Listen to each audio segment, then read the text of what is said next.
Indications that these players are not active football players were evident all through the game, as they struggled with their fitness and composure. But even with that, a few individual brilliance were displayed. It was part of the political promise that our chairman, when he was sworn into power, he promised that he's going to come up with a tournament that will bring teachers together in Region 1. So this is why we put it in our program itinerary for this term, and we are implementing it. Albion cluster of Banjul were the more purposeful side.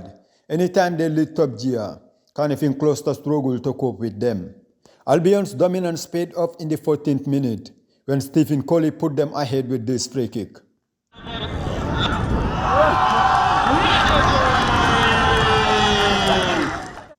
The tie then turned into an end-to-end affair, with both sides creating chances that should have been goals for them, but were not able to utilize, as Albion cluster headed into the break with a slender advantage.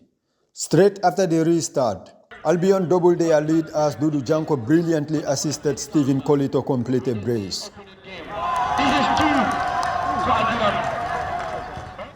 Albion will go on to add their third goal after KM failed to reduce the deficit, as Ibrahim Amaro made it 3-0 from close range.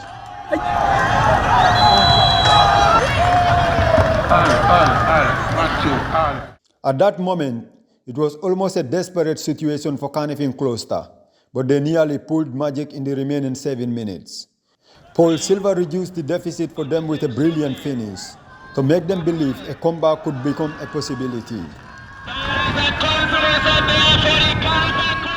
Kanifing Cluster started getting serious and believing as they pulled another goal to reduce the score to 3-2, with Joseph Gomez scoring their second.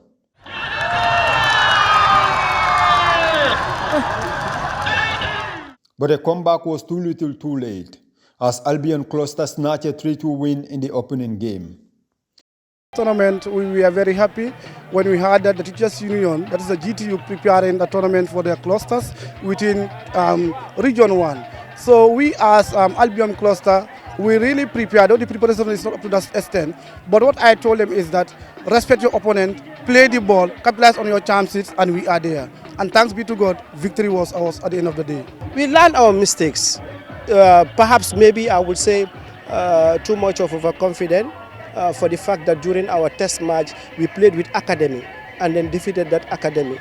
So with the belief that defeating an academy may now have our teachers, but we got it wrong and then we are punished. I think today technically everything we said we are not that much prepared perhaps for the fact that some things are lacking, and inshallah in the next games we are going to change those ones. At the end of the day, we are planning to come up with a regional team that will compete for 3rd division qualifiers. Then from there we move on to 2nd division and then to 4th division. That is our wish. 12 teams are taking part in this competition meant to revive the footballing skills of the teachers and help them form a formidable squad that will compete in the GFF 3rd division qualifiers. Famara Badjie, GRTS News.